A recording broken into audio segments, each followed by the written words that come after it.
Nangangarap ka bang magkaroon ng sarili mong bahay? Ito na ang pagkakataon mo. Tuklasin ang Pasinaya Townhouse sa Barangay Muzo, Naik, Cavite, abot kaya maaliwalas at perfect sa mga nagsisimula pa lang bumuo ng pangarap. Sa halagang 5,100 piso kada buwan, maaari ka nang magkaroon ng sariling bahay na may 30 square na lote at 32 square na floor area.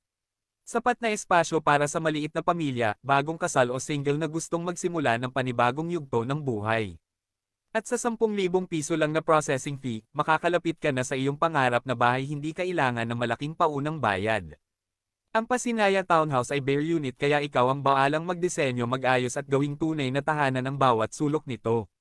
Matatagpuan sa tahimik at umuunlad na komunidad sa Naik, Cavite, malapit sa mga paaralan, palengke, at pampublikong sakayan. Kaya ano pa ang hinihintay mo? Message mo na kami ngayon at simulan ang pag-abot sa pangarap mong sariling tahanan sa Pasinaya Townhouse. Dahil bawat Pilipino, karapat-dapat sa tahanan ng sarili nila. Limited slots,